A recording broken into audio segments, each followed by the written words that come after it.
ഇന്ന് നമ്മൾ ഉണ്ടാക്കുന്ന മട്ടൻ കറിക്ക് ഒരു പ്രത്യേകതയുണ്ട്. കാരണം ഇത് നമ്മൾ കടയിൽ പോയി വാങ്ങിയതല്ല, നമുക്കൊരാൾ കൊണ്ടു തന്നതാണ്. പിന്നെ ഒന്നും നോക്കിയില്ല, ഇത് ഫ്രിഡ്ജിൽ വെച്ചിട്ടൊന്നും ഒരു കാര്യമില്ല. നല്ല ഫ്രഷായി കിട്ടിയതല്ലേ, അതുകൊണ്ട് അപ്പം തന്നെ നമ്മൾ കറി ഉണ്ടാക്കാമെന്ന് വിചാരിച്ചു. നാടൻ രീതിയിൽ ഒരു മട്ടൻ കറിയാണ് നമ്മൾ ഇന്ന് ഉണ്ടാക്കാൻ പോകുന്നത്. തേങ്ങ വറുത്തരക്കുകയോ ഒന്നും ചെയ്തിട്ടൊന്നുമില്ല. നമ്മളെ വീട്ടിലുള്ള സാധനം വെച്ച് നല്ല അടിപൊളി കറിയാണ് നമ്മൾ ഇന്ന് ഉണ്ടാക്കാൻ പോകുന്നത്. 1 കിലോ മട്ടനാണ് നമുക്ക് കൊണ്ടു തന്നത്. അതിനായി 4 മീഡിയം സൈസ് ഉള്ളിയാണ് നമ്മൾ എടുത്തിട്ടുള്ളത്. പിന്നെ 2 വലിയ തക്കാളിയും പിന്നെ 4 പച്ചമുളക്. മട്ടനൊക്കെ നല്ലവണ്ണം വൃത്തി കഴുകി നമ്മൾ അതിലേക്ക് മട്ടൻ മസാല കൂടി ചേർത്ത് വെച്ചിട്ടുണ്ടായിരുന്നു. അതിന് ശേഷമാണ് നമ്മൾ ഈ പാത്രം വെച്ച് ആദ്യം തന്നെ വെളിച്ചെണ്ണയോ ഓയിലോ നിങ്ങൾക്ക് എന്താ ഇഷ്ടമുള്ളത് ചേർത്ത് കൊടുക്കാം. പിന്നെ അതിലേക്ക് 2-3 കഷ്ണം കറുവാപ്പട്ടയും 2-3 ഗ്രാമ്പൂ എല്ലാം കൂടി ചേർത്ത് നല്ലവണ്ണം വഴറ്റിയതിന് ശേഷമാണ് ഉള്ളി ചേർത്ത് കൊടുത്തത്. ഉള്ളി കൂടി ചേർത്ത് ഒന്ന് നന്നായി മിക്സ് ചെയ്ത് ഇങ്ങനെയൊക്കെ നമുക്ക് ഫ്രീ ആയിട്ട് കിട്ടുമ്പോൾ വളരെ സന്തോഷമായിരിക്കും അല്ലേ. മട്ടനൊക്കെ ഇപ്പം നല്ല വിലയില്ലേ, നമ്മളധികം മട്ടനൊന്നും വാങ്ങാറില്ലേ. അതുകൊണ്ട് തന്നെയാണ് ഫ്രഷ് മട്ടൻ കിട്ടിയപ്പോൾ നല്ല കറി ഉണ്ടാക്കാമെന്ന് കരുതിയത്. ഇങ്ങനെയൊക്കെ നിങ്ങൾക്ക് ഫ്രീ ആയിട്ട് എപ്പോഴും കിട്ടാറുണ്ടോ? അങ്ങനെയാണെങ്കിൽ ഫ്രിഡ്ജിലൊന്നും വെക്കാൻ നിൽക്കണ്ട, മടി പിടിക്കാതെ പെട്ടെന്ന് തന്നെ കറി ഉണ്ടാക്കണേ. ഉള്ളിയൊക്കെ ഒന്ന് ചെറുതായി വഴറ്റിയ ശേഷം നമ്മൾ മൂടി വെച്ച് നല്ലവണ്ണം വേവിച്ചെടുക്കട്ടെ ഉള്ളി. നിങ്ങൾ എൻ്റെ ചാനൽ ആദ്യമായിട്ടാണ് കാണുന്നതെങ്കിൽ ഒന്ന് സബ്സ്ക്രൈബ് ചെയ്ത് സപ്പോർട്ട് ചെയ്യണേ. കൂടെ ആ ബെല്ലൈക്കനും കൂടി ഒന്ന് അമർത്തിയേക്കണേ. പിന്നെ ആ ഓൾ എന്ന ഓപ്ഷനും കൂടി ഒന്ന് അമർത്തിയേക്കണേ. എങ്കിലേ നമ്മളിടുന്ന എല്ലാ വീഡിയോസും നിങ്ങൾക്ക് കാണാൻ പറ്റും. ഒരു 5-10 മിനിറ്റിന് ശേഷം നമ്മൾ മൂടി തുറന്നപ്പോൾ ഉള്ളിയൊക്കെ ഇതാ ഈ പരുവത്തിലായിട്ടുണ്ട്. ഇനിയും നല്ലവണ്ണം പച്ചമണം മാറട്ടെ. പിന്നെ അതിലേക്ക് ചേർത്തത് ഇഞ്ചിയും വെളുത്തുള്ളിയും ചതച്ചതാണ്. എല്ലാം കൂടി വീണ്ടും നല്ലവണ്ണം വഴറ്റിയെടുക്കണം. നമ്മൾക്ക് കുറച്ച് ഗ്രേവി കൂടുതൽ വേണം, അതുകൊണ്ടാണ് ഇങ്ങനെ ചെയ്യുന്നത്. ഇനി കുറുകിയിട്ടാണെങ്കിൽ കുറച്ച് ഉള്ളിയും കുറച്ച് മസാലയും ഒക്കെ മതി. ഇത് നെയ്ച്ചോറിൻ്റെ കൂടെയും ചപ്പാത്തിൻ്റെയും പൊറോട്ടൻ്റെയും എല്ലാറ്റിൻ്റെയും കൂടി കഴിക്കാൻ പറ്റുന്ന ഒരു അടിപൊളി കറിയാണ്. എല്ലാം കൂടി വഴറ്റി വീണ്ടും ഒന്നുകൂടി മൂടി വെച്ച് കൊടുത്തിട്ടുണ്ട്. നമ്മൾ മട്ടൻ മസാലപ്പൊടിയിലാണ് പുരട്ടി വെച്ചിരിക്കുന്നത്. മട്ടൻ വെക്കുമ്പോൾ മട്ടൻ മസാലപ്പൊടിയിൽ തന്നെ വെക്കണം. ഉള്ളിയൊക്കെ നല്ലവണ്ണം വഴറ്റി വന്നതിന് ശേഷം മാത്രമേ നമ്മൾ തക്കാളിയും പച്ചമുളകും ചേർത്ത് കൊടുത്തിട്ടുള്ളൂ. ഉള്ളിയുടെയും ഇഞ്ചിയുടെയും വെളുത്തുള്ളിയുടെയും പച്ചമണമൊക്കെ നല്ലവണ്ണം മാറിയിട്ടുണ്ട്. തക്കാളിയും പച്ചമുളകും ഇട്ട ശേഷം വീണ്ടും നല്ലവണ്ണം വഴറ്റണേ. പിന്നെ നമ്മളിത് കുക്കറിലാണ് വേവിക്കുക.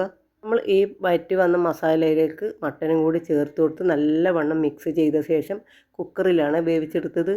നമ്മൾ പറഞ്ഞല്ലോ, മട്ടൻ നമ്മളധികം വാങ്ങാറില്ല, അതുകൊണ്ട് അതിൻ്റെ വേവ് എങ്ങനെയാണെന്ന് എനിക്ക് ശരിക്കും അറിയില്ല. നമ്മൾ സാധാരണ ഈ ബീഫ് വാങ്ങിയാൽ വേവിക്കാറ് 1 വിസിലിന് ശേഷം കറക്റ്റ് 20 മിനിറ്റ് മാത്രമേ നമ്മൾ സ്റ്റൗവിൽ വെക്കാറുള്ളൂ. പിന്നെ സ്റ്റൗ ഓഫ് ചെയ്ത് എയറൊക്കെ നല്ലവണ്ണം പോയതിന് ശേഷം മാത്രമേ തുറക്കാൻ പറ്റൂ. അപ്പോഴേക്കും നല്ലവണ്ണം വെന്തിട്ടുണ്ടാകും. എനിക്ക് തോന്നുന്നത് മട്ടനാണ് കൂടുതൽ വേവെന്നാണ്. ബീഫ് 20 മിനിറ്റ് കൊണ്ട് വേവുന്നെങ്കിൽ മട്ടൻ എനിക്ക് 25 മിനിറ്റ് എടുത്തിരുന്നു നല്ലവണ്ണം വെന്ത് കിട്ടാൻ. എന്തോ എനിക്കറിയില്ല, അതുകൊണ്ട് തന്നെ നല്ലവണ്ണം വെന്തിട്ടുണ്ടായിരുന്നു. പിന്നെ മസാലയൊക്കെ നല്ലവണ്ണം മൂത്ത് വന്നപ്പോൾ നമ്മൾ അതിലേക്ക് ചേർത്തത് 2 ചെറിയ സ്പൂൺ മുളക് പൊടിയും 2 വലിയ സ്പൂൺ മല്ലിപ്പൊടിയുമാണ്. പിന്നെ മട്ടനിലേക്ക് മസാല ചേർത്തത് കൊണ്ട് തന്നെ കൂടുതലൊന്നും മസാല ചേർക്കാൻ നിന്നിട്ടില്ല. മസാലപ്പൊടികളൊക്കെ ചേർത്തതിന് ശേഷം വീണ്ടും ഒന്നുകൂടി ഒന്ന് മൂടി വെച്ച് നല്ലവണ്ണം മൂത്ത് വരട്ടെ. നിങ്ങൾക്ക് എൻ്റെ ഈ വീഡിയോ ഇഷ്ടപ്പെടുകയാണെങ്കിൽ ഒന്ന് ലൈക്കും കമൻറ്റും ഷെയറും എല്ലാം ഒന്ന് ചെയ്തേക്കണേ. നമ്മൾ ഇത്രയും എത്തിയത് നിങ്ങളുടെയൊക്കെ സപ്പോർട്ടുള്ളത് കൊണ്ട് മാത്രമാണ്. അങ്ങനെ മസാലയൊക്കെ നന്നായി മൂത്ത് വന്നിട്ടുണ്ട്. നമുക്കതിലേക്ക് മട്ടൻ മസാല പുരട്ടി ചേർത്ത് കൊടുക്കാം. ഒന്ന് 2-3 തവണ ഒന്ന് നല്ലവണ്ണം തിളവരട്ടെ. അതിന് ശേഷം മാത്രം കുക്കറിലിട്ടാൽ മതിയേ, കുക്കറിലേക്ക് ഇട്ട് കൊടുത്താൽ മതി. എന്നാലേ പെട്ടെന്ന് കുക്കർ വിസിലടിക്കും. എന്നാൽ പെട്ടെന്ന് നമുക്ക് കറിയാക്കി എടുക്കാനും പറ്റും. എല്ലാം നല്ലവണ്ണം മിക്സ് ചെയ്യണേ. മസാലക്കൂട്ടൊക്കെ ഒന്ന് നല്ലവണ്ണം മിക്സ് ചെയ്യണം. അതിന് ശേഷം മാത്രമാണ് നമ്മൾ കുക്കറിലേക്ക് ഇട്ട് കൊടുത്തത്. പിന്നെ 1-2 വിസിലിന് ശേഷം നമുക്ക് ഒരു 20-25 മിനിറ്റ് ചെറിയ തീയിൽ വെച്ചാൽ മതി. കുക്കറിൻ്റെ എയറൊക്കെ നന്നായി പോയ ശേഷം മാത്രമേ കുക്കർ തുറക്കാൻ പറ്റൂ. എങ്കിലേ നമ്മൾ വിചാരിച്ച പോലെ മട്ടനോ ബീഫായാലോ എന്തായാലും വെന്ത് കിട്ടും.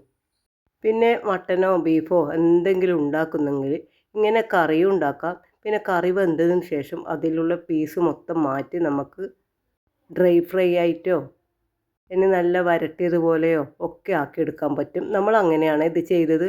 നമ്മൾ മട്ടനൊക്കെ വെന്ത ശേഷം അതിലുള്ള പീസൊക്കെ മാറ്റി മറ്റൊരു കടായി വെച്ച് അതിലേക്ക് കുറച്ച് വെളിച്ചെണ്ണയാണ് ചേർത്ത് കൊടുത്തത്. വെളിച്ചെണ്ണയൊക്കെ ചൂടായ ശേഷം നമ്മൾ കുറച്ച് ചെറിയുള്ളി അരിഞ്ഞ് ചേർത്ത് അതൊക്കെ വഴറ്റി വന്നപ്പോൾ പിന്നെ കരിവേപ്പില ചേർത്ത് കൊടുത്ത് പിന്നെ നിങ്ങൾക്ക് തേങ്ങ ഉണ്ടെങ്കിൽ തേങ്ങാക്കൊത്ത് കൂടി ചേർത്ത് കൊടുത്ത് നല്ലവണ്ണം വഴറ്റിയ ശേഷം ഈ പീസൊക്കെ അതിലേക്ക് ചേർത്ത് നന്നായി വറ്റിച്ചെടുത്താൽ മതി. നല്ല വരട്ടിയ പോലെ ഉണ്ടാകും. എന്നാൽ എന്തായി, ഗ്രേവി വേറെ മട്ടൻ ഫ്രൈ വേറെയുമായി. നിങ്ങളൊക്കെ ഹോട്ടലിൽ പോയാൽ ഗ്രേവി ഫ്രീ ആയിട്ട് കുറേ തരുന്നില്ലേ, അത് ഇങ്ങനെയാണ് തരുന്നത്.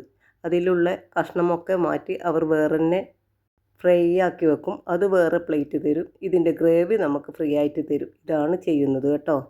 അങ്ങനെ കറിയൊക്കെ വെന്തിട്ടുണ്ട്. നമ്മൾ അതിലേക്ക് കുറച്ച് അധികം തന്നെ മല്ലിയില ചേർത്ത് കൊടുത്തിട്ടുണ്ട്. മല്ലിയില അധികം തന്നെ ചേർത്ത് കൊടുത്താൽ മതി, നല്ല ടേസ്റ്റായിരിക്കും. കുറച്ച് കറിവേപ്പില കൂടി ചേർത്ത് കൊടുത്തിട്ടുണ്ട്. കറിവേപ്പില കയ്യിലില്ലെങ്കിൽ മല്ലിയില എന്തായാലും ചേർത്ത് കൊടുക്കണേ.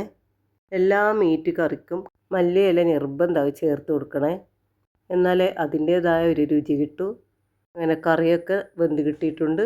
പിന്നെ നമ്മൾ പീസൊക്കെ മാറ്റി പറഞ്ഞതുപോലെ ചെയ്തിട്ടുണ്ട്. നമ്മൾ ഇന്നത്തെ വീഡിയോ ഇത്രയേ ഉള്ളൂ. നാളെ വീണ്ടും വരുന്നത് വരെ തൽക്കാലം പോകുന്നു. Tata, bye bye.